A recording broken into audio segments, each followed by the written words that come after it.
নমস্কার বন্ধুরা, অনামিকার রান্নাঘরে আপনাদের সবাইকে স্বাগত। আজ আমি তেলাপিয়া মাছের কালিয়া বানিয়ে দেখাচ্ছি। রেসিপিটা দেখে নিন তাহলে কিভাবে বানাচ্ছি। প্রথমেই আমি এখানে 4 পিস মাছ নিয়েছি। মাছের পিসগুলো একটু বড় বড়।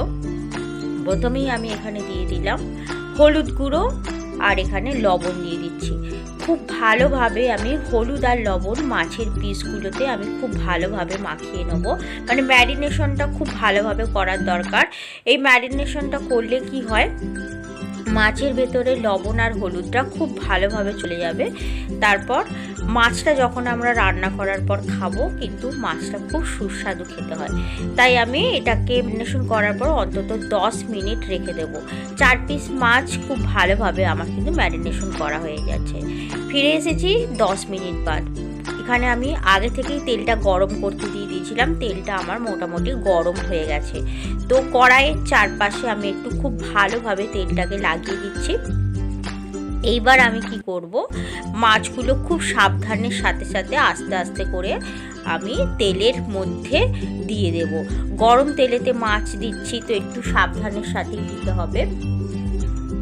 তবে গরম তেলেতেই দেবেন। আর মাছটা আমি 10 মিনিট কিন্তু অবশ্যই ম্যারিনেশন করে রেখে দিয়েছিলাম। আপনাদের কিন্তু এইভাবেই ম্যারিনেশন করে 10 মিনিট পর্যন্ত রেখে দিতে হবে। মাছটাগুলো আমি 4টে মাছই আমি দিয়ে দিয়েছি কড়াইতে।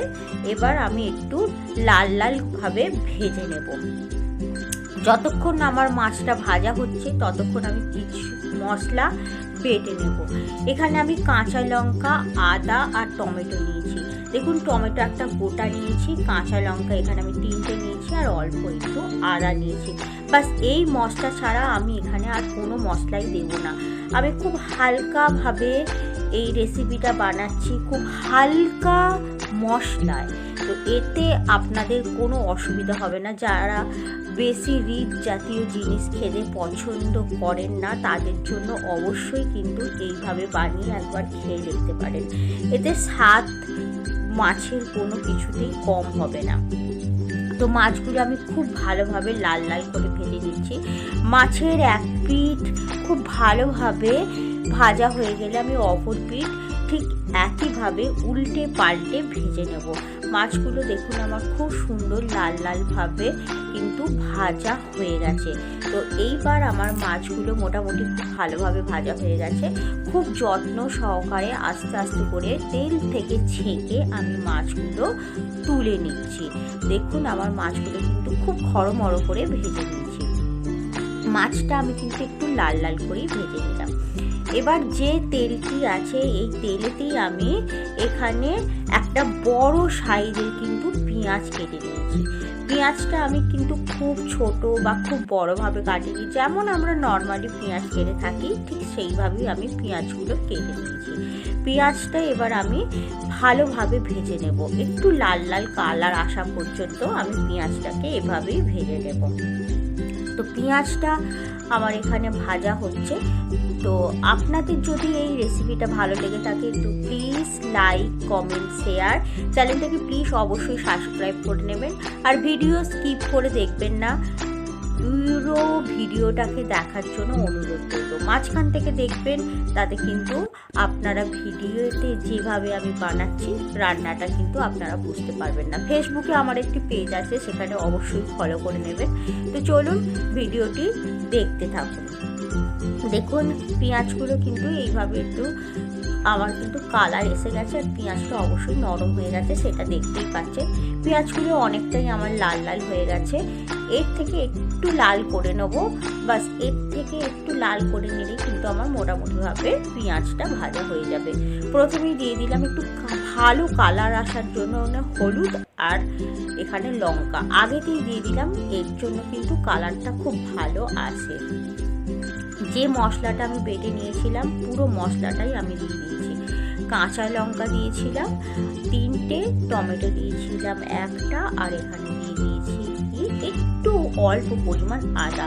এবার বাস খুব ভালোভাবে যত্ন সহকারে এখানে কিন্তু মশলাটা কষিয়ে নেব।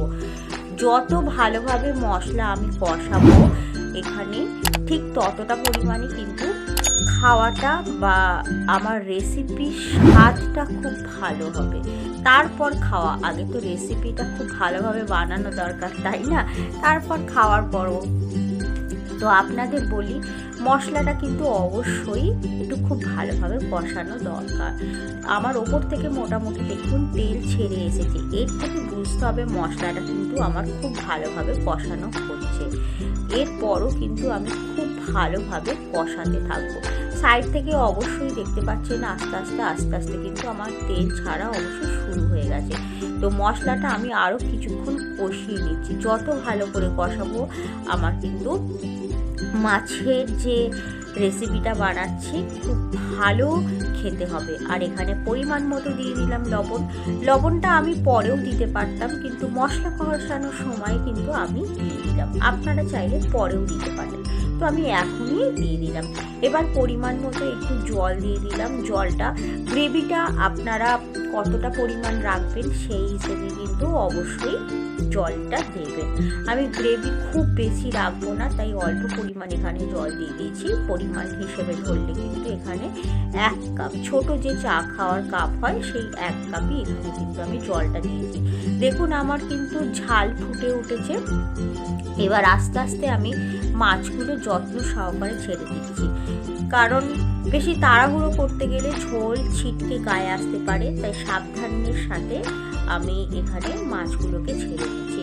আমি অপেক্ষা করব ঝোলটা একটু ফুটে ওঠার জন্য, কারণ মাছগুলো নরম হওয়া পর্যন্ত আমাকে অবশ্যই অপেক্ষা করতে হবে। এবার আমি আপনাদেরকে সার্ভ করে দেখিয়ে দিচ্ছি। দেখুন আমার রেসিপিটা কত সুন্দর হয়েছে। এটা কিন্তু গরম গরম ভাতের সাথে দারুণ লাগবে। তো ভিডিওটা আর বেশি বড় করছি না, এখানেই শেষ করছি। ভালো থাকবেন বন্ধুরা, তো ধন্যবাদ।